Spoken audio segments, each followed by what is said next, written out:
What are the nerves like for guys at the combine? I think it's kind of different for everybody, depending on, kind of what type of person you are and what you have to go there and prove. But it's the greatest job interview that anybody's going to take in their life. Any one of these players have grown up playing their sport. This is the pinnacle. This is kind of the last threshold, the hurdle, the entryway, if you will. I mean, this is the pearly gates to your dream. And so you're sitting there trying to figure out how exactly can I compose myself the best to make sure that I give the best reflection of myself. I know what I am, but you don't want to get too nervous. And you're still talking about guys too, Dan, that, some guys are as young as 20, some guys are as old as 23, 24, but it's not like you're talking to someone who is, seasoned and, 45 years old that has been through this, who understands it all.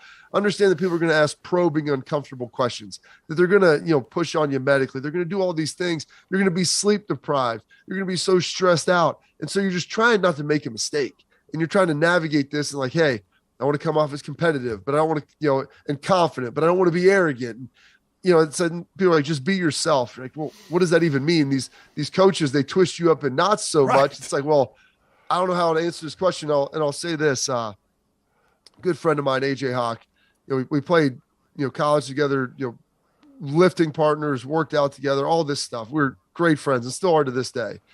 And, he's ended up being taken 5th overall by Green Bay. I go 18th to Dallas, and we're getting interviewed.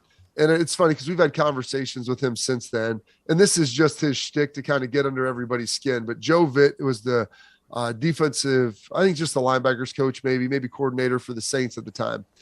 And they interviewed AJ right before me. And I walk in there and we're like crossing doors. This is the way it goes, Dan. At night, it's like speed dating.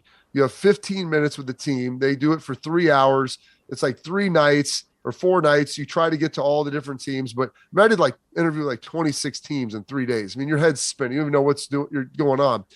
It's like the 3rd interview or 4th interview of the night. I'm walking into the Saints. AJ's walking out, and he just looks at me. He's like, "Good luck with this guy." And I'm like, "Oh boy, we're going to get it." And I go in there, and so the fine line is to appear confident, to pitch yourself, but you want to be a good teammate too. And Sean Payton starts asking me questions, and Sean and I have become pretty good friends, since this point. But he always laughs about it. And Joe's starts asking questions about me and as a player, what type of player are you?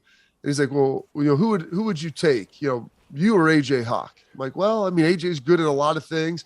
He's my teammate, good friend. This is what he's good at.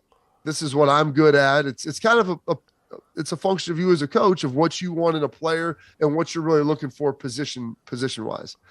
And he's like, that's crap. He's like, you didn't answer the question. I'm like, well, dude, I'm not going to sit here and talk bad about my teammate and my friend. He goes, that's not what he did and hear about you. He told us he carried you for the last 3 years, that you wouldn't be anywhere without him. And he was sick of dragging your sorry butt around for the last 3 years. Now I look at him like, I'm going to be honest with you, man. He didn't say things. Like, well, he did. They recorded him. I was like, I've got it on tape back there. And I'm sitting there thinking like, dude, I've known this guy. We have spent probably on average 8 hours a day, every day for the last 4 years together. I know what's going through this guy's mind, but they just want to sit there and see if you're going to turn on him and bag you out and be like, well, who makes the calls? I'm like, well, I make this call on defense. He does this. Well, who's the real leader then? And it's like, and they literally want you to try to throw your dude under the bus because they want to see if when it comes down to it, then at nut cutting time, like, are you going to be someone that shirks responsibility? Or are you going to step up and take it, all the while trying to sell yourself in the best light, saying, hey, I think I'm the best guy for you. So, I mean, you're trying to walk that fine line, but it is not an easy situation.